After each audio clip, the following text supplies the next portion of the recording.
Good evening, students. Welcome to Learners Academy. Good evening, sir. Good evening. Good evening, sir. Good evening sir. Good evening. तो exercise 9.1 चल रही थी और question number 10th तक हमने पूरे क्वेश्चंस कर लिए थे and 11th was given as homework to you. तो बताएं, क्वेश्चन नंबर 11th ट्राई किया सभी ने? Yes, sir. करा था, हुआ? Yes, Yes, sir. sir. Answer Yes, आया? sir. मैच हुआ? Yes, sir. Yes, ठीक है, sir. चलो तो फटाफट रफली डिस्कस कर लेते हैं। इसको x माना होगा आपने, राइट? इसको x माना होगा। Yes, Yes, sir. तो 1060 लगाते ही 1060 की वैल्यू आ गई होगी AB अपॉन एक्स, यानी कि 1060 को मैं लिख देता हूँ सीधे √3। तो √3 की वैल्यू आ गई AB अपॉन एक्स, राइट? तो यहाँ Yes, से sir. AB की वैल्यू आ गई x√3। दैट मीन्स ये जो AB लंबाई है ये हो गई x√3। फाइन, ठीक है। Yes sir. अब 1030 लगाया होगा तो 1030 विल बी इक्वल टू 1/√3 और वो होगा ऑपोजिट वही AB यानी x√3 divided by adjacent side यानी कि पूरी BC को मैं लिख सकता हूँ 20 + x, राइट? Yes, ठीक है, sir.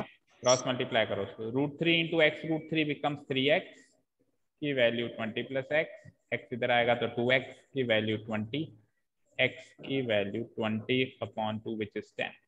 तो ये तो आ चुका है साहब 10। अब पूछ क्या रहा है, find the height of the tower. तो हाइट ऑफ द टावर ये होगी, x की वैल्यू जैसे 10 पुट अप करेंगे तो हाइट ऑफ द टावर क्या आ जाएगी 10√3 मीटर्स, राइट? Yes, sir. और Yes, sir. Width of the canal, तो width of the canal BC तो है, BC तो कैनाल माना था हमने, है ना? ये BC तो कैनाल Yes, माना sir. था, तो BC को कैनाल माना तो इसकी वैल्यू x मानी थी, तो आंसर आ जाएगा width of the canal equals to x, जो कि क्या हो गया 10 मीटर। तो एक आंसर हो जाएगा 10 मीटर, एक आंसर हो जाएगा 10√3 मीटर। ठीक है बच्चों, यस सर। कोई डाउट नहीं है Yes, इसमें? sir. चलिए क्वेश्चन नंबर 12 पे आते हैं। अब नया क्वेश्चन करते हैं। From the top of a 7 metre high building the angle of elevation of the top of a cable tower is 60 degree and the angle of depression of its foot is 45 degree. Again a very good question based on the language, ठीक है ना? अगर इसकी language की बात करी जाए तो ये बहुत अच्छा क्वेश्चन है, मतलब फिगर बनाने तक ये बहुत अच्छा क्वेश्चन है। फिगर बन गया उसके बाद तो ऑब्वियसली कुछ बचता नहीं है, फिर तो हम यूं ही चुटकियों में सॉल्व कर देते हैं। तो फिगर बनाना है, समझो उसको डायरेक्ट ध्यान से। Top of a 7 metre high building, ये 7 मीटर ऊंची बिल्डिंग है बेटा, ठीक है? इसके टॉप से क्या करना है, एंगल ऑफ एलिवेशन उठाना है, यानी टॉप से और ऊपर उठाना है। ऑलरेडी टॉप पे हो, यानी आदमी बिल्डिंग के टॉप पे खड़ा है और बिल्डिंग के टॉप से वो और ऊपर देख रहा है। कहाँ देख रहा है? एक केबल टावर के टॉप पर देख रहा है। तो केबल टावर ऑब्वियसली इससे बड़ा होगा, वैसे भी हमने कल डिस्कस किया था कि बिल्डिंग से बड़ा टावर होता है। तो टॉप ऑफ द बिल्डिंग से, सुनो ध्यान से, टॉप ऑफ द बिल्डिंग से top of the cable tower, देखो from the top of a 7 metre high building the angle of elevation top of a cable tower is 60 degrees. तो ये angle of elevation 60 degrees हो गया, yes और no? Yes, top से sir. Top, simple सी बात है, top से top, building के टॉप से केबल के टॉप पे जाना है। ये बिल्डिंग का टॉप है, इससे हम गए केबल टावर के टॉप पे, ठीक है? अगली सर जो इंफॉर्मेशन, अभी वो देख रहा है वो बिल्डिंग पे खड़ा है क्या? वो बिल्डिंग पे खड़ा है और वो केबल टावर के टॉप को देख रहा है। तो केबल टावर के टॉप को देखने के लिए उसको अपनी नजरों को 60 डिग्री एलिवेट करना पड़ रहा है। तो एंगल ऑफ एलिवेशन क्या हो जाएगा, 60 डिग्री हो जाएगा, ठीक है? Yes, sir. अब सुनो, and the angle of depression of its foot, और उसके फुट का एंगल ऑफ डिप्रेशन है। फुट का, किसके फुट का? किसके फुट का? थोड़ा सा मैं क्लीन करता हूं, देखो यहाँ पे, देखो एंगल ऑफ एलिवेशन कहूं या एंगल ऑफ डिप्रेशन कहूं, एक पॉइंट से ही तो होगा भाई। एंगल ऑफ एलिवेशन भी एक पॉइंट से ही होगा और एंगल ऑफ डिप्रेशन भी एक पॉइंट से होगा, दोनों एक पॉइंट से ही तो होंगे ना, होंगे नहीं होंगे? तो एंगल ऑफ डिप्रेशन फुट पे जा रहा है, फुट पे किसके जा रहा है और कहां से जा रहा है? मुद्दा ये है किसके फुट पे जा रहा है और कौन से पॉइंट से जा रहा है। तो आप एक चीज नोटिस करो बेटा, लैंग्वेज को समझो। From the top of a 7 metre high building, point एक बार ही दिया हुआ है, पॉइंट एक बार ही दिया हुआ है, दैट मीन्स एक ही पॉइंट से एलिवेशन लेना है और एक ही पॉइंट से डिप्रेशन लेना है, उसी के टॉप पे और उसी के फुट पे। भाई टॉप पे तो एलिवेशन हो जाएगा, एक बार ऊपर देख रहा है तो टॉप पे देखने के लिए नजर उठानी पड़ रही है, और एक बार वही आदमी खड़े खड़े उस टावर के फुट पे देख रहा है, नीचे देख रहा है, तो उसको नजरें झुकानी पड़ रही है। कितनी झुकानी पड़ रही है? 45 डिग्री। तो ये हो गया 45 डिग्री एंगल ऑफ डिप्रेशन, ये हो गया 60 डिग्री एंगल ऑफ एलिवेशन। कुछ समझ आया? This was a rough figure, अभी क्लियर बनाएंगे तो शायद ज्यादा समझ में आ जाए। शुरू करें, क्लियर बनाते हैं ना। चलिए आ जाइए।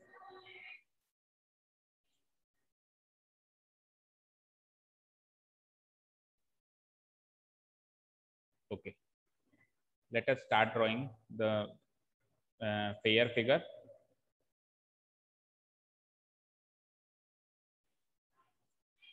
सबसे पहले हम क्या करते हैं, कैसे इसको शुरुआत करें? मैं रेक्टेंगल से भी शुरुआत कर सकता हूँ इसकी, क्योंकि नीचे तो रेक्टेंगल बनेगा इस तरह का छोटा रेक्टेंगल, क्योंकि नीचे एंगल 45 डिग्री छोटा है, 60 डिग्री बड़ा है। फिर इसको ऊपर उठाओ, फिर ऊपर, ठीक है ना, एक लाइन यू बनी, ठीक है। तो ये वाला एंगल ऑफ एलिवेशन तो है 60 degree, and depression, angle of depression है 45 डिग्री। सेम पॉइंट से दोनों, है ना, ए बी सी, ये 90 डिग्री हो जाएगा, और इसको क्या मानोगे, डी ई मान लो, और इस वाले ट्राइंगल में ये 90 डिग्री हो जाएगा। भाई दो राइट एंगल ट्राइंगल लोगे ना, ऊपर वाला A B C right angle triangle लोगे, उसमें एंगल भी 90 डिग्री हो जाएगा, और नीचे वाला ईबीसी, नीचे वाला ईबीसी ले सकते हो, ई बी सी ये ले सकते हो ना, इसमें ये वाला 90 डिग्री हो जाएगा, मैंने एंगल बी पर ही 90 डिग्री बनेगा, दोनों एंगल्स, दोनों ट्राइंगल्स में, ऊपर भी और नीचे भी। यहाँ तक क्लियर है? Yes sir. सर सीडी क्यों बनाया है?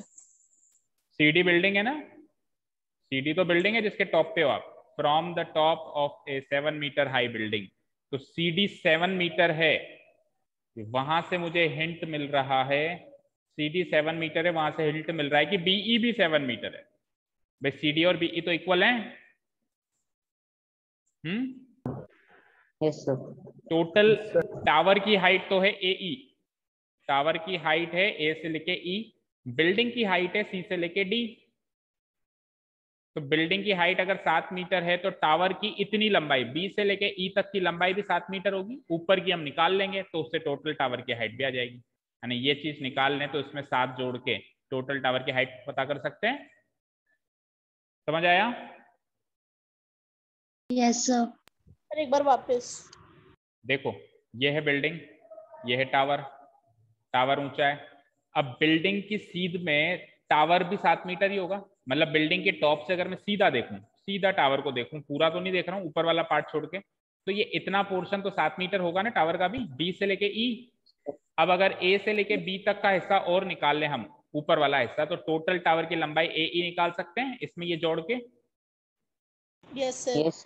ठीक है, एंड शायद मेरे हिसाब से हाइट ऑफ द टावर ही उसने पूछा है, देखो determine the height of the tower. ठीक है, अच्छा जी, अब दो right angle triangles, this one and this one, connecting link कौन सी है दोनों में? सीबी। सीबी या फिर बीसी। बीसी उसमें भी और बीसी इसमें भी। और एक और चीज सुनो, उस ट्राइंगल के हिसाब से भी बीसी एडजेसेंट साइड रहेगी और इस ट्राइंगल के हिसाब से भी बीसी एडजेसेंट साइड रहेगी। क्यों? क्योंकि 60 डिग्री के हिसाब से ए बी ऑपोजिट साइड रहेगी और 45 डिग्री के हिसाब से बीई ऑपोजिट साइड रहेगी, और ये दोनों तो टेढ़ी लाइंस तो वैसे भी हाइपोटेन्यूस है। तो बीसी ऊपर वाले के लिए भी एडजेसेंट है, नीचे वाले के लिए भी एडजेसेंट है। समझ में आया? Yes sir. Yes sir. Okay, given points में मार्क करता हूं। Here height of the building, height of the building, building को क्या लिया आपने, सीडी इक्वल्स टू 7 मीटर। तो अगर बिल्डिंग की हाइट सीडी 7 मीटर ले ली आपने, सो यहां से मैं ये भी कह सकता हूं कि बीई भी सीडी के बराबर यानी 7 मीटर आ चुका है, यानी दोनों की वैल्यू 7 मीटर है। एक चीज ये क्लियर हुई। अब angle of elevation, angle of elevation,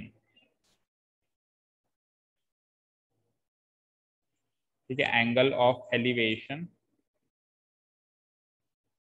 from the top of the building, building के टॉप से, from the top of the building, बोलो कहां पे जाएगा angle of elevation, top of the building से लेकर कहां जाएगा, हाँ बिल्डिंग से टॉप, बिल्डिंग के टॉप से एंगल ऑफ एलिवेशन कहां जा रहा है, बिल्डिंग के टॉप से कहां नजरें, टावर के टॉप पे। टावर के भाई टॉप पे। एक चीज सुनो, एलिवेशन हमेशा ऊपर जाएगा। अब बिल्डिंग के टॉप से जा रहा है एलिवेशन, तो ऊपर कहां जा रहा है, टावर के टॉप पे।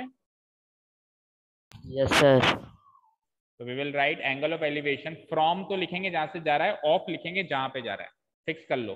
फ्रॉम तो लिखेंगे जहां से जा रहा है, ऑफ लिखेंगे जहां पर जा रहा है, of the top of the tower, cable tower लिख लो या सिंपली टावर लिख लो, अंडरस्टूड है, एक ही टावर का जिक्र है वहां पे। तो ये वाला एंगल क्या हो जाएगा, दैट इज एंगल ACB। ये कितना है, 60 डिग्री। ACB होगा, देखो वहां पे ध्यान से, 3 लेटर में अगर Yes, इसको sir. लिखें तो ACB, this angle ACB 60 degree. अब angle of depression from the top of the building of the foot of the tower, top of the building से फुट ऑफ द टावर जा रहे हो, तो एंगल ऑफ डिप्रेशन क्या हो रहा है, 45 डिग्री। समझ आया? Yes sir. also angle of depression, angle of depression, भाई नीचे जाओ डिप्रेशन, ऊपर जाओ एलिवेशन, सिंपल सी बात है, जहां से जाओ उसके पीछे फ्रॉम लगा दो। टॉप ऑफ द बिल्डिंग ही जा रहे हो आप, from the top of the building, और कहां जा रहे हो वहां पे ऑफ लगा दो, of the foot of the tower जा रहे हो। एक बार टावर के टॉप पे जा रहे हो, एक बार उसी के फुट पे जा रहे हो, फुट ऑफ द टावर। और इस एंगल को हम क्या नाम दे सकते हैं, दैट इज, फिगर में देखो जरा, तो इस एंगल को मैं BCE कह सकता हूं ना, 45 degree, according to the figure I can say BCE, right? Yes sir.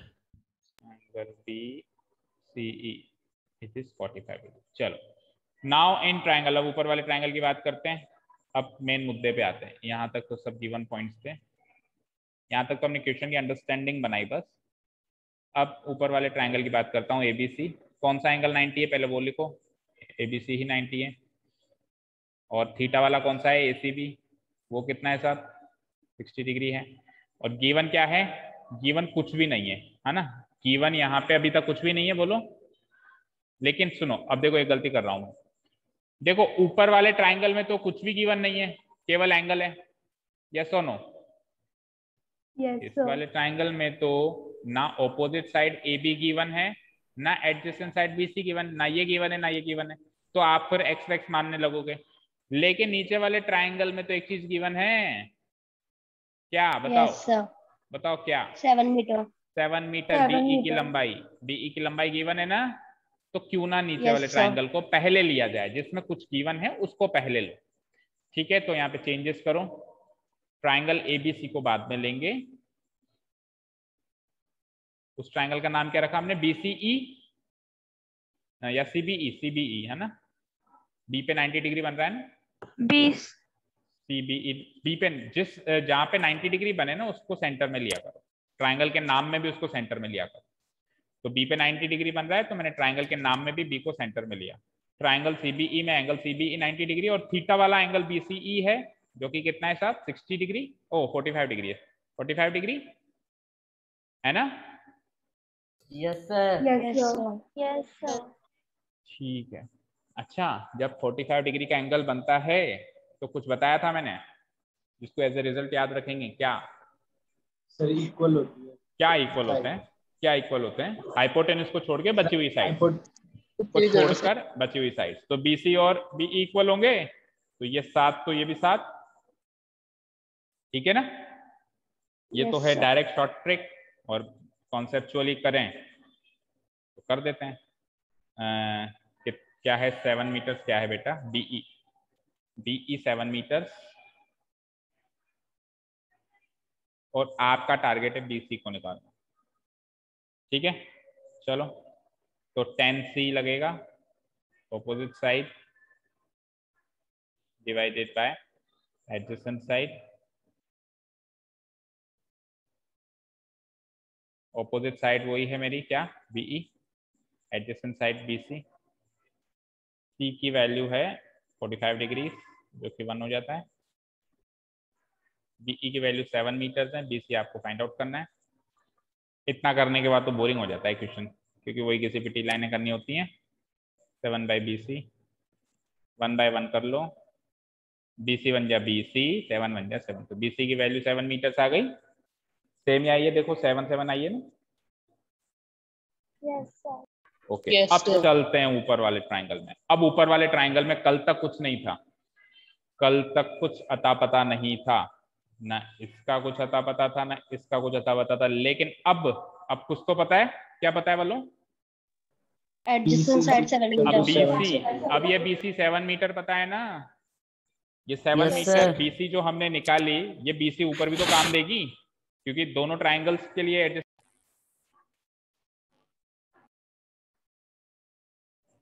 Okay student, तो बीसी हमारी 7 मीटर आ चुकी है, क्योंकि 45 डिग्री के हिसाब से opposite side and adjacent side वैसे भी इक्वल होती है, और हमने अभी कॉन्सेप्चुअली भी देख लिया इक्वली ही आ रही हैं। अब ये बीसी हमको ऊपर भी हेल्प करेगा दूसरे वाले ट्राइंगल में। तो now in triangle A B C, continue करो उसके आगे से। Now in triangle A B C, सबसे पहले हम 90 डिग्री वाला एंगल लिख लेते हैं। कौन सा है? एंगल एबीसी 90 है, और फिर थीटा वाला एंगल कॉरस्पॉन्डिंग एंगल एसीबी कितना है, 60 डिग्री। और बीसी कल तक नहीं थी, लेकिन अभी है ना मेरे पास कितनी, 7 मीटर्स, और निकालना क्या है, टारगेट क्या है, A B. This is our target. यहाँ तो कोई डाउट? No, sir. चलो अब अपन जब 10 सी लगाएंगे, देखो 10 तो अभी भी सी पे ही लगेगा, क्योंकि कॉरस्पॉन्डिंग एंगल चेंज नहीं हो रहा है, मतलब वो वर्टेक्स चेंज नहीं हो रहा है, एंगल तो चेंज हो रहा है। एंगल तो देखो पहले ये वाला था और अब ये वाला है, लेकिन जिस वर्टेक्स पे एंगल बन रहा था वो वर्टेक्स चेंज नहीं हो रहा है, तो इसीलिए पहले भी हमने सी लिखा था, अभी भी सी लिखेंगे, 10 सी का 10 सी लिखेंगे। ठीक है, वैल्यू चेंज करेंगे पर वो वर्टेक्स तो सी रहेगा। Same to same opposite side divided by adjacent side. Opposite side अब की बार है ए बी, एडजेसेंट साइड है अब की बार B C, that is 1060 degree equal to A B तो फाइंड आउट करना है हमको, और बी सी फाइंड आउट कर चुके हैं 7 मीटर। 1060 कितना होता है, √3, √3 होता है क्या? Yes, sir. के नीचे कुछ नहीं, 1 लगाओ, क्रॉस मल्टीप्लाई करोगे ए बी इंटू 1 और उधर 7 इंटू √3, क्या बनेगा, ए बी बन जाए ए बी और 7 √3। तो यानी कि ए बी आ चुका है आपका 7 √3 मीटर। अब आपको क्या निकालना था, total height of the tower. Therefore total height of the tower या height of the tower, tower कहाँ से लेके कहाँ तक था, ए से लेकर ई तक पूरा था, उसको निकालने के लिए ए से लेके बी और बी से लेके ई ऐड करना पड़ेगा। ए से लेके बी, ए बी हमने अभी अभी निकाल लिया 7 √3, और बी ई तो वैसे अंडरस्टूड था, क्या था, 7 था ना। यही आपका फाइनल आंसर है, चाहो तो इसी फॉर्म में लिख लो या फिर 7 को कॉमन ले सकते हो, √3 + 1 बच जाएगा आंसर। पीछे मैच कर लो किस फॉर्म में, 7 को कॉमन लेंगे तो √3 + 1 अंदर बच जाएगा।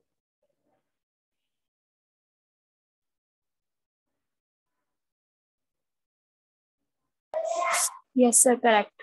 करेक्ट, नीचे वाली फॉर्म है जिसमें 7 कॉमन लिया है। Yes, sir. ठीक है ना, समझ गए ना। देखो ए बी तो आया हमारा 7 √3, और नीचे बी ई ऑलरेडी 7 था। टोटल हाइट ऑफ टावर निकालनी है तो उसके अंदर ये ऐड करना पड़ेगा, ए बी प्लस बी, तो 7 √3 + 7, 7 7 दोनों में से कॉमन ले लें तो √3 + 1 अंदर बच जाता है। ठीक है बच्चों, चले नेक्स्ट क्वेश्चन पे। Yes, Yes, sir. ठीक है, नेक्स्ट क्वेश्चन रीड आउट करते हैं, फिर फिगर की बात करेंगे, हो सकता है इसे फिगर का कुछ काम आ जाए हमको।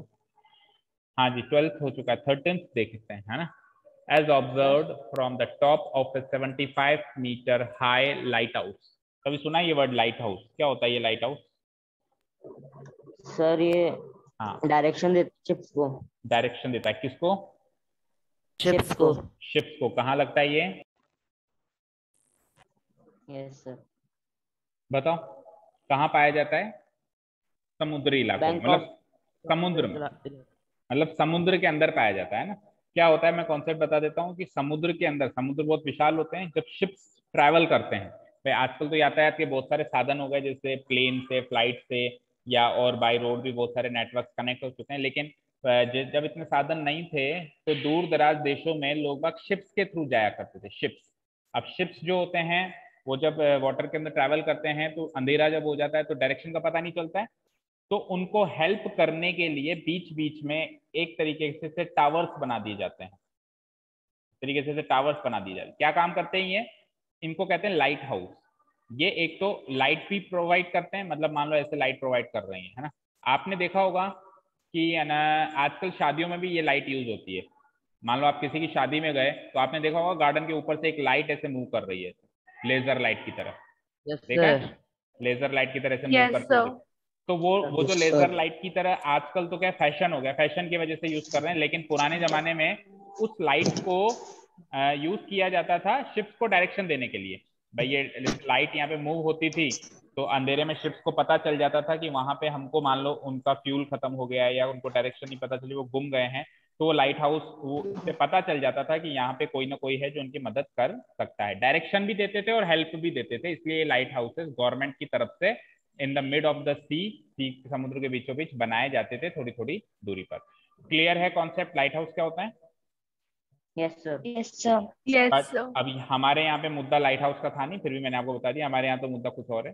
कह रहा है कि top of a 75 metre high lighthouse from the sea level से 75 मीटर ऊंचा कोई लाइट हाउस, उसके टॉप से ऑब्जर्व किया गया। क्या ऑब्जर्व किया गया?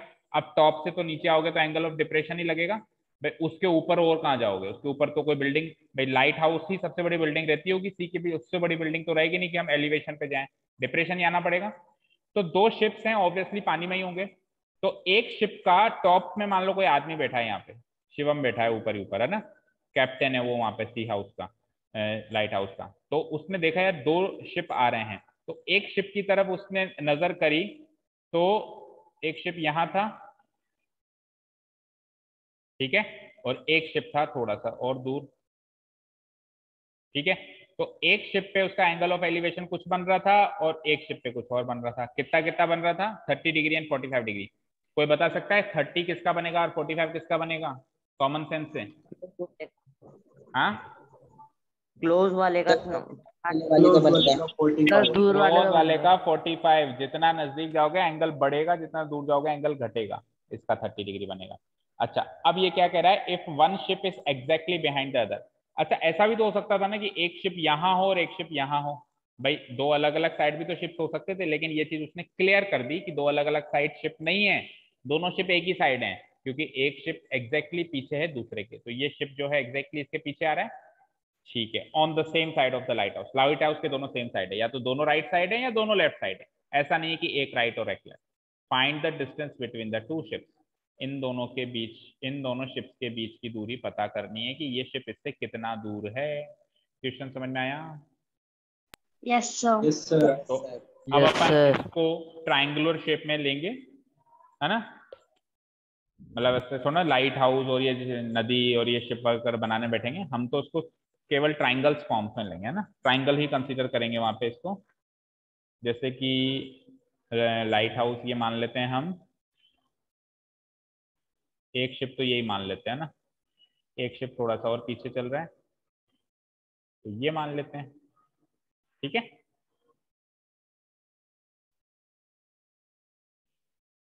ठीक है ना, ऐसा ट्राइंगल, ऐसा फिगर बन गया हमारा, रेडी हो गया।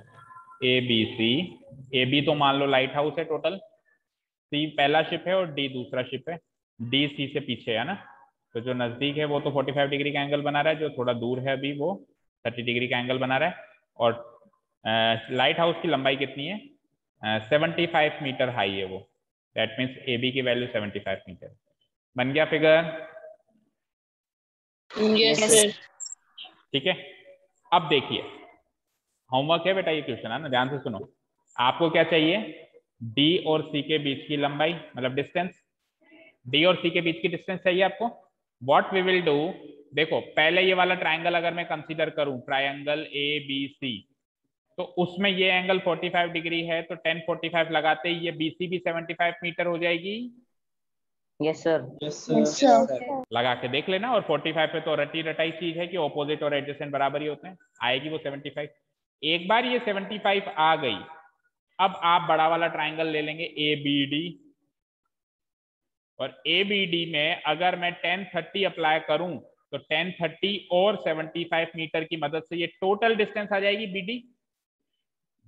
और उस टोटल Yes, डिस्टेंस sir. में से और उस टोटल डिस्टेंस में से जैसे मैं BC को माइनस करूंगा, when this distance will be subtracted, तो बची हुई डिस्टेंस आ जाएगी DC। आपको ये बची हुई डिस्टेंस ही Yes, तो sir. चाहिए। Distance between two ships C और D के बीच में कितनी दूरी है ये तो चाहिए। टोटल डिस्टेंस निकाल लो, C और B की दूरी निकाल लो, टोटल में से CB को माइनस कर लो, हो जाएगा homework. Yes sir. Yes, Yes. sir. चलिए तो उसको मार्क करिए होमवर्क। ब्रीफ तो मैंने कर ही दिया। सर हाँ बोलो। सर एक बार लास्ट वाली प्रोसेस वापस बताना। लास्ट वाली प्रोसेस वापस बताऊं, 1030 हम लिखेंगे तो 1030 क्या होगा, 30 डिग्री के सामने वाली साइड कौन सी है, AB, opposite side, divided bye 30 degree के नीचे वाली साइड कौन सी है, BC, BD। AB की वैल्यू 75 मीटर है ही सही, 1030 हो जाएगा 1/√3 इक्वल्स टू 75/BD। तो यहाँ से BD की वैल्यू हो जाएगी, BD बन जा BD, BD की वैल्यू हो जाएगी 75√3। तो ये BD Yes, sir. टोटल आ गया मेरा 75√3। टोटल आ गया यहाँ से लेके यहाँ तक 75√3। इसमें से यहाँ से लेके यहाँ तक 75 है, ये हमने पहले ही निकाल चुके हैं, है ना। तो इस टोटल में से अगर Yes, मैं sir. इसको माइनस कर दूं तो ये बची हुई डिस्टेंस आ जाएगी DC। दैट मीन्स इसमें से 75 माइनस करेंगे, आंसर हो जाएगा 75 कॉमन ले लो, √3 माइनस। ये हमारा आंसर होगा। मैच करो, इसी फॉर्म में है आंसर, या √3 की वैल्यू भी पुटअप करिए मीटर, Yes, sir. इसी फॉर्म में है। Yes, sir. ठीक है भाई, अब तो कर ही लोगे, आंसर ही बता दिया। Yes, sir. Okay, move further करते हैं। क्वेश्चन नंबर 14 हो चुका है पहले ही, है ना। अब बचते हैं Yes, दो sir. क्वेश्चन, दो क्वेश्चन बचते हैं, और दोनों क्वेश्चन काफी अच्छे क्वेश्चन हैं। कितना टाइम हो गया है, आप समझा पाएंगे क्या इनको, 6 बज गए। एक काम करते हैं, क्वेश्चन नंबर 15 तो बहुत ही ज्यादा इंपॉर्टेंट है और थोड़ा टाइम कंज्यूमिंग है, मतलब पूरे कॉन्सेप्ट खुलेंगे इसमें, तो इसको कल के लिए छोड़ देते हैं, कल आते ही करेंगे इसको। अभी एक क्वेश्चन नंबर 16 कर लेते हैं, ठीक है। अच्छा, ऐसा sir. नहीं है, ऐसा नहीं है कि कल केवल और केवल क्वेश्चन नंबर 15 ही करेंगे, स्टार मार्क तो कर दो इसको। कल क्वेश्चन नंबर 15 के साथ में आपकी डाउट्स भी लेंगे, आपकी इस चैप्टर की डाउट्स भी कल ही लेंगे, बिकॉज ये तो 15 मिनट्स का है हार्डली, या 20 मिनट्स का मान लो। बचा हुआ जो टाइम है 1 घंटा या पौन घंटा जो भी बचेगा, उसमें आपकी हम डाउट्स लेंगे इस चैप्टर में, चैप्टर नंबर 9 में। तो अगर कोई अरे डाउट हो, हाँ ये चैप्टर तो बहुत छोटा था। हाँ, तो मैंने पहले ही कहा था छोटा है, हो गया, ठीक है ना। तो इसकी जो भी डाउट्स हैं वो कल ही लेके आनी है आपको। 15 क्वेश्चन मैं करवा दूंगा, नो डाउट, उसमें कोई प्रॉब्लम नहीं है। 16 क्वेश्चन आज करवा देते हैं। चलते हैं लास्ट क्वेश्चन, मतलब सेकंड लास्ट मान लो। The angles of elevation of the top, देखो ऑफ कब लगता है, जब जिसकी तरफ आप जा रहे हो, तो means top of the tower पे तो आप जा रहे हो, और कहां से जा रहे हो, 2 points at a distance of 4 metre and 9 metre from the base of the tower. ध्यान से समझो, एक टावर है, एक टावर है साहब, थोड़ा सा नीचे कर देते हैं, फिगर नहीं तो कंफ्यूज करेगा। हाँ, एक टावर है, उसके टॉप पे जाना है। कहां से जाना है, एंगल ऑफ एलिवेशन करके जाना है। हमको जाना है 2 पॉइंट से, दोनों पॉइंट से जाना है हमको ना। अब वो दोनों पॉइंट्स जो हैं टावर के, दोनों पॉइंट्स इधर की साइड हैं या दोनों सर पॉइंट्स, आपकी आवाज नहीं आ रही। आवाज नहीं आ रही क्या, सर आवाज आना बंद हो गई। सर आ सर आ रही रही है। सर आ रही है। आ रही है भाई, आवाज आ रही है, आ रही है। हाँ सुनो भाई, क्या कह रहा था फिर से सुनो। ये तो है मेरा टॉप ऑफ द टावर, है ना। अब टॉप ऑफ द टावर मेरे को 2 पॉइंट से जाना है, कोई A पॉइंट कोई B पॉइंट से जाना है, या C पॉइंट या D पॉइंट से जाना है। अब वो दोनों पॉइंट जहां से मुझे टॉप ऑफ द टावर जाना है, वो दोनों पॉइंट या तो इस टावर के दोनों इस साइड है, या फिर दोनों इस साइड है, या फिर एक पॉसिबिलिटी और है कि एक इस साइड है और एक इस साइड है। इससे ज्यादा तो कुछ नहीं हो सकता, बोलो। और तो कोई पॉसिबिलिटी नहीं बनती ना, या तो दोनों पॉइंट्स एक साइड राइट साइड, या दोनों लेफ्ट साइड, या one on the right and one on the left, इससे ज्यादा तो पॉसिबिलिटी बनेगी नहीं। लेकिन हमको गिवन नहीं है क्वेश्चन में कि वो दोनों जो पॉइंट्स हैं, बस इतना गिवन है बेस ऑफ द टावर से एक तो 4 मीटर की दूरी पर है और बेस ऑफ द टावर से दूसरा 9 मीटर की दूरी पर है, and in the straight line है, बस ये दिया हुआ है। स्ट्रेट लाइन में तो ऑब्वियसली लेंगे ही हम, मतलब स्ट्रेट लाइन में ही लेंगे, ए अगर यहाँ लेंगे तो बी यहाँ ही लेंगे, स्ट्रेट लाइन में ही लेंगे। ऐसा तो है नहीं कि ए यहाँ ले लिया और बी यहाँ ले लिया, स्ट्रेट लाइन में नहीं ले तो फिर क्वेश्चन ही सेट नहीं होगा। तो अब आप इस क्वेश्चन में दोनों पॉइंट्स एक साथ एक साइड रख के भी कर सकते हो और अलग अलग रख के भी कर सकते हो, है ना। मैं अलग अलग रख के करवा रहा हूं आपको, है ना। आप चाहो तो एक साइड रख के भी कर सकते हो, आंसर विल बी सेम। ठीक है, देखो ऐसा ही क्वेश्चन पहले आया था, लेकिन वहां पे उसने क्लियर कर दिया था कि दोनों एक ही साइड है। अभी जो जस्ट किया हमने लाइट हाउस वाला, देखो क्लियर कर रहा है कि नहीं कर रहा है। If one ship is exactly behind the other on the same side of the light house, यानी लाइट हाउस के दोनों शिप एक ही साइड है, ऐसा नहीं है कि एक इधर है एक इधर। तो इधर तो उसने क्लियर कर दिया, लेकिन इस क्वेश्चन में वो क्लियर नहीं कर रहा है, तो आप जो चाहो वो वाला केस ले सकते हो। तो हम इधर उधर वाला केस ले लेते हैं, एक इस साइड और एक इस साइड। क्लियर है? Yes sir. शुरू करो। Yes sir. एक एंगल तो क्या बना रहा है, एंगल ऑफ एलिवेशन एक तो बना रहा है, अच्छा पता ही नहीं है क्या बना रहा है, कॉम्प्लीमेंट्री है, बस इतना गिवन है। ठीक है, तो एक यही वाला टावर मान लो जो खड़ा है, एक इस साइड बना दो, एक इस साइड बना दो, ऐसे, और दोनों पॉइंट स्ट्रेट लाइन में होने चाहिए। जो टावर है वो तो बना दो ए बी, ए बी। ठीक है, और ये जो दो पॉइंट्स हैं, एक सी लेंगे एक डी लेंगे, लेकिन दूर कौन सा है वो देख लेना। एक पॉइंट तो है 4 मीटर दूर, एक पॉइंट है 9 मीटर दूर। तो 4 मीटर वाला इधर ले लो राइट साइड में, ये सी पॉइंट तो इससे 4 मीटर दूर है बेस से, ये बेस ऑफ द टावर है भाई। ए बी अगर मेरा टावर है तो ए तो हो जाएगा टॉप ऑफ द टावर और बी हो जाएगा base of the tower. Base of the tower से एक पॉइंट तो मेरा 4 मीटर दूर है और दूसरा पॉइंट मेरा 9 मीटर दूर है, ऐसा ही गिवन है। ये है 9 मीटर। ठीक है, अब अगर आप सेम साइड लोगे तो सेम साइड में फिर फिगर ऐसा बनेगा कि दोनों पॉइंट्स एक ही साइड में ले लिए। ठीक है, ये तो हो गया 4 मीटर और बचा हुआ 5 मीटर लेना पड़ेगा, तभी तो ये दूसरा पॉइंट टोटल 9 मीटर होगा। तो वो थोड़ा सा उल्टा ज्यादा कंफ्यूजिंग हो जाता है ना, तो इसीलिए मैंने तो अलग अलग ले लिए। एक पॉइंट इस साइड ले लिया टावर के, एक पॉइंट इस साइड ले लिया, इसको अलग 4 मीटर मान लिया, इसको अलग 9 मीटर मान लिया। यहाँ तक कोई doubt? No sir. No sir. अब क्या कह रहा है, क्वेश्चन तो पढ़ो, अभी तो हम फिगर बनाने में ही रह गए। कह रहा है कि टॉप ऑफ द टावर तो जाना है दो पॉइंट से, एक पॉइंट 4 मीटर दूर है बेस ऑफ द टावर से, एक पॉइंट 9 मीटर दूर है बेस ऑफ द टावर से। उन दोनों पॉइंट से जाना है, जाना तो है, लेकिन वो जो एंगल ऑफ एलिवेशन जो बनेगा वो पता नहीं कितना बनेगा, पर ये पता है कि वो कॉम्प्लीमेंट्री बनेगा। कॉम्प्लीमेंट्री का मतलब दो एंगल का सम 90 डिग्री। दो एंगल का सम 90 डिग्री। दैट मीन्स ये जो दो एंगल्स बन रहे हैं, angle of elevation this one and this one, this two angles are complementary, इन दोनों का सम 90 डिग्री है। अब 90 में से इसका कितना है इसका कितना है वो पता नहीं है, आधा आधा मत बांट देना भाई, कई बच्चे आधा आधा बांट देते हैं, और आधा आधा तो नहीं होगा, साफ साफ पता चल रहा है। पता है क्यों? क्योंकि ये डिस्टेंस ज्यादा है और ये डिस्टेंस कम है ना। Yes sir. अगर ये Yes, डिस्टेंस sir. बराबर होती, अगर ये डिस्टेंस बराबर होती तो कॉमन सेंस से हम आधा आधा बांट देते, 45 इसको दे देते 45 इसको दे देते, बट वो बराबर नहीं है, छोटी बड़ी है।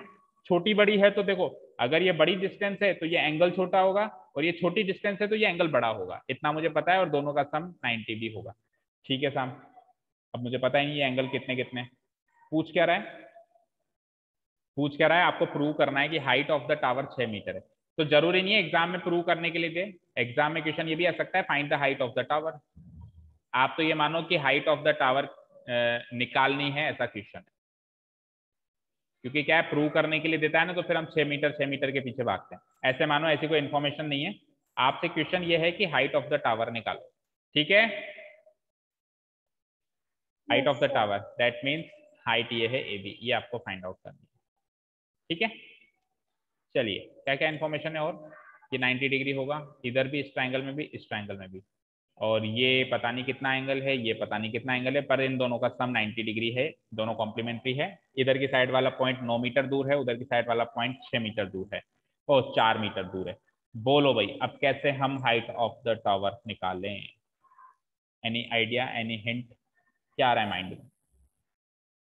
अच्छा, कॉम्प्लीमेंट्री है दोनों एंगल, तो ट्रिग्नोमेट्री का कॉम्प्लीमेंट्री रिलेशनशिप जरूर लगेगा, इतना तो समझ आ ही गया होगा, है ना? अभी तक एक भी क्वेश्चन में नहीं लगा कॉम्प्लीमेंट्री रिलेशनशिप? बोलो।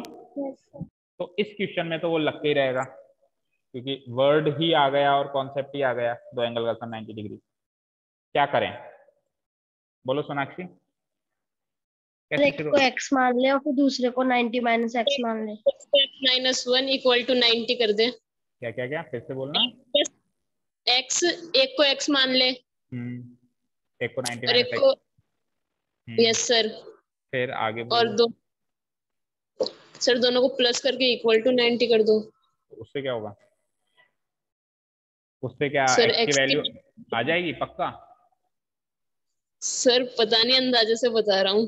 देखो सुनो, इसको x माना, इसको 90 माइनस एक्स माना, जोड़ना जरा, x प्लस 90 माइनस एक्स, और इसको बराबर कर दो 90 से। क्या इस इक्वेशन में से x की वैल्यू निकल सकती है क्या? ये इक्वेशन ही इस चीज से बनी है कि इन दोनों का सम 90 है। तो ये एक तरीके से आपने पता है क्या कर दिया, हम सब्स्टिट्यूशन मेथड करते थे, तो सब्स्टिट्यूशन मेथड में मान लो मैंने x in terms of y निकाल लिया, तो वो x in terms of y वापस आपने उसी इक्वेशन में पुटअप कर दिया, तो उससे कुछ मिलता था क्या? वो किसी दूसरी इक्वेशन में पुट करने से मिलता था, और दूसरी इक्वेशन तो यहाँ है ही नहीं। समझे क्या? सुनो सोनाक्षी, यस मैंने आपको कहा x प्लस वाई 10 है, आपने कहा सर x की value in terms of y निकाल लो 10 माइनस वाई। बिल्कुल बढ़िया, निकाल लिया। अब ये x की वैल्यू 10 माइनस वाई किसी दूसरी इक्वेशन में पुट करोगे तब कोई बात बनेगी ना, या इसी में पुटअप कर दोगे? अगर इसी में पुटअप कर दोगे तो कुछ होगा क्या? इससे तो बनी है, ठीक है, समझ रहे हो? Yes. तो जो चीज आप कह रहे हो वो भी इस चीज से मिलती है भाई। ये x है, तो ये 90 माइनस एक्स कहां से पता चला? इसी से तो पता चला भाई दोनों का सम 90 है, इसी से तो पता चला कि ये 90 माइनस एक्स। वापस आप दोनों का सम 90 लिख रहे हो, तो आपने जहां से जो बात, यानी कि ये तो हो गया मेरी बिल्ली मुझे में आऊं, इक्वेशन कहेगी यार मुझसे तो तू इन्फॉर्मेशन लेके गई है और मुझे में डाल रही है, और उससे कुछ फायदा भी नहीं होगा। x plus 90 minus x equal to 90 करो, तो x और x ही कट जाएगा, 90 बराबर 90, कहाँ मिली x की वैल्यू? ठीक है, कोई फायदा नहीं हुआ। Yes sir.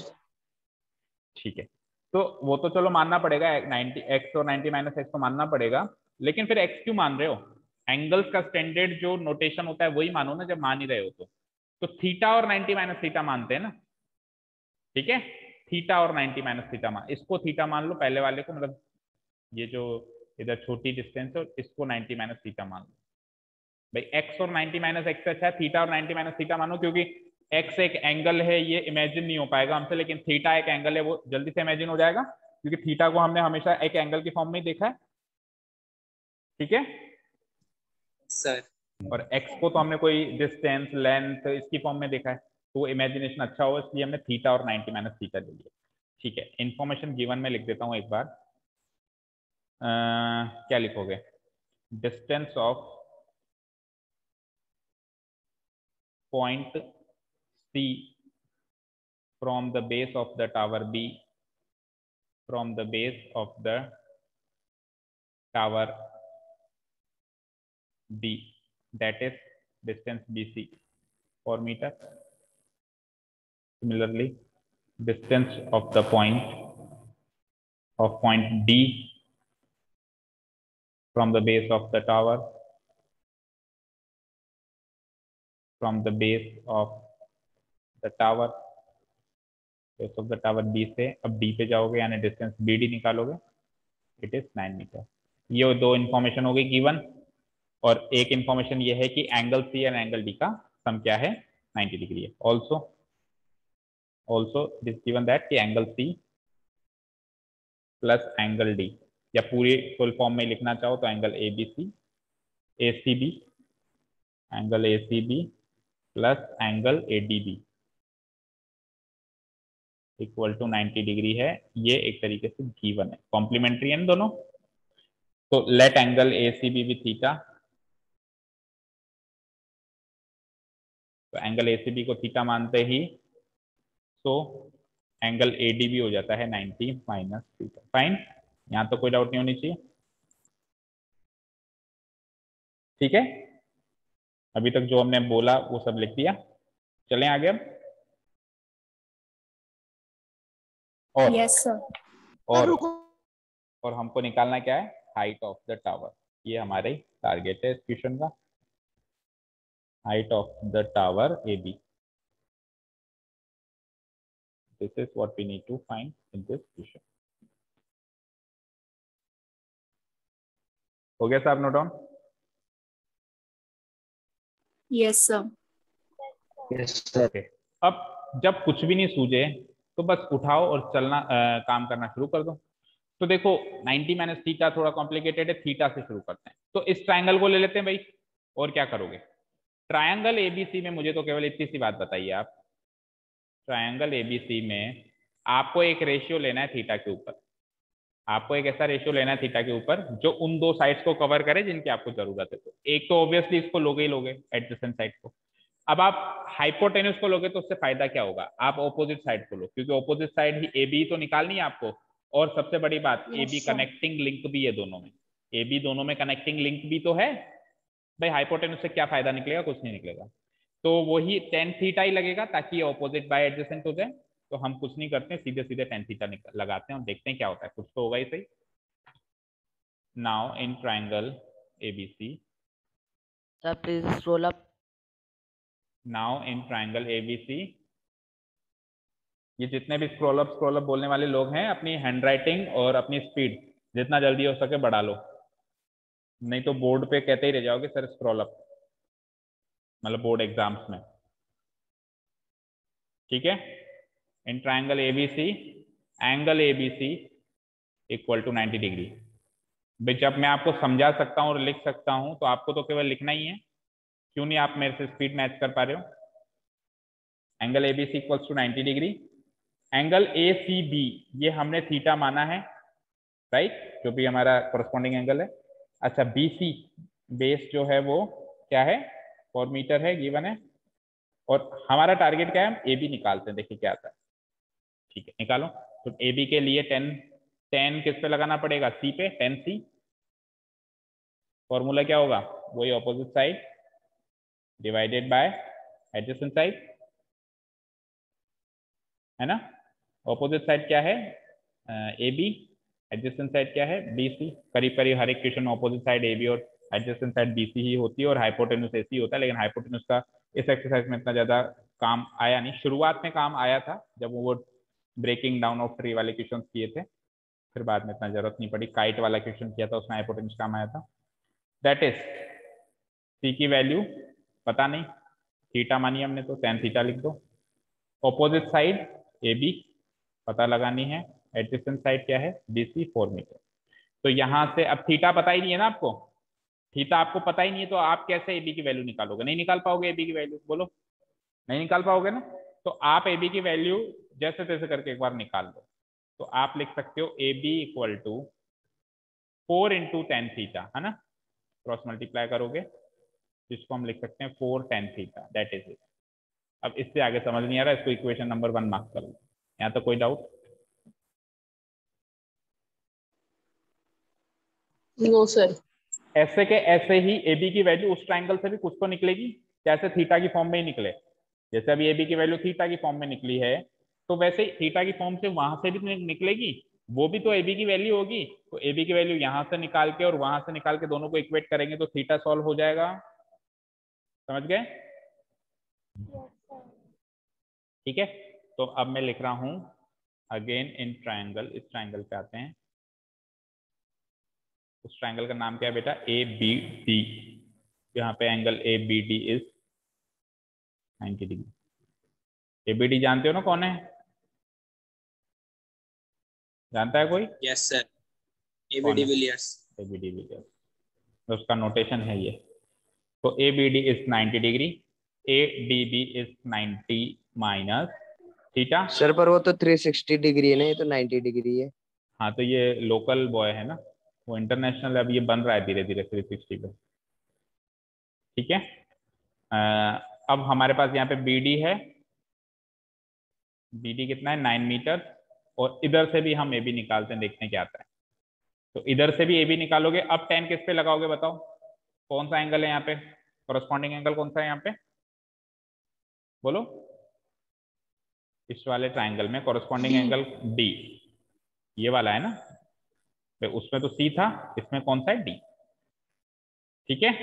और जो फिगर में भी देखने की क्या जरूरत है, हम ऊपर जो गिवन इन्फॉर्मेशन लिखी है यहाँ से भी तो हम हिंट ले सकते हैं ना भाई। 90 डिग्री तो होगा नहीं, यही वाला एंगल रहा होगा, इसका सेंटर पॉइंट D आ रहा है, सेंटर वर्टेक्स टू 10D पे लगेगा। 10D formula, opposite side by adjacent side, opposite side is AB है, दोनों की ऑपोजिट साइड सेम थी। बेस इसका मतलब एडजेसेंट साइड इसकी BD है।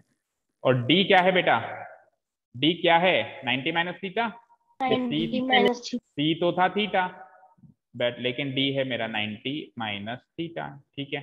AB क्या है, कुछ नहीं है, पता लगाना है हमको। BD क्या है, BD 9 मीटर है।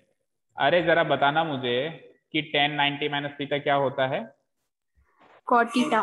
cot theta. लग गया complementary relationship, is equal to AB by 9, ठीक है, AB बाय 9। और अब देखो आप चाहो तो अभी यहाँ से AB की वैल्यू निकाल लो 9 इंटू कॉट थीटा, और अगर आप चाहो तो कॉट थीटा को वापस tan थीटा में चेंज कर सकते हो एक स्टेप में। ये लिख सकता हूँ मैं 1 बाय tan थीटा, इसको कॉट थीटा को अगेन आप 1 बाय tan थीटा लिख सकते हो, आया ना। चाहो तो अभी कन्वर्ट कर लो, चाहो तो बाद में करना, एक ना एक बार तो कन्वर्ट करना ही पड़ेगा। चाहो तो अभी कन्वर्ट कर लो, चाहो तो बाद में कन्वर्ट कर लेना। बोलो अभी कन्वर्ट करना चाहोगे या बाद में? सर बाद में।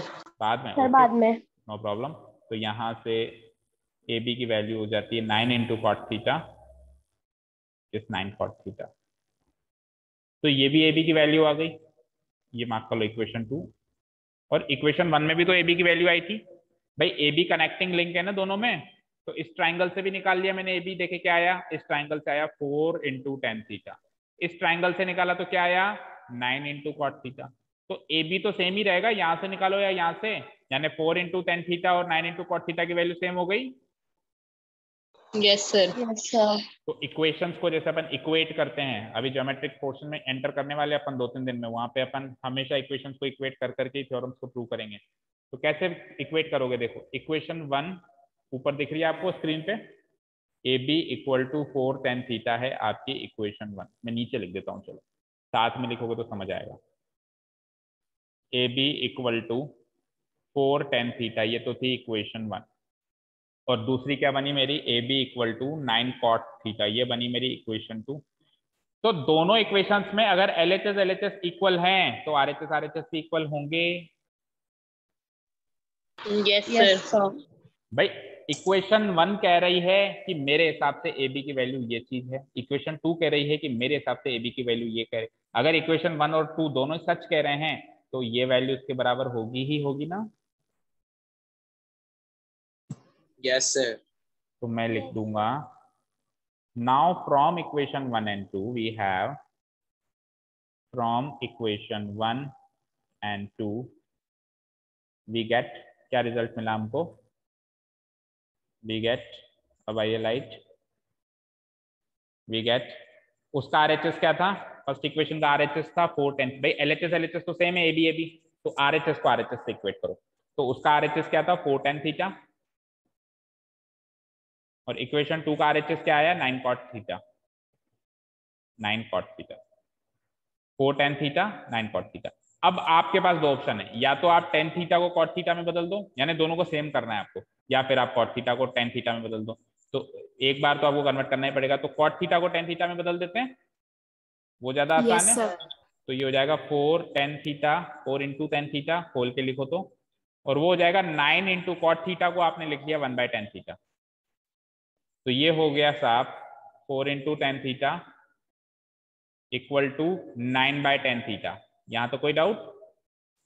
अब आप यहां से tan थीटा की वैल्यू निकालोगे तो tan थीटा क्या हो जाएगा, tan theta into tan theta, और ये 4 उधर चला जाएगा, मतलब tan थीटा से tan थीटा मल्टीप्लाई हो जाएगा।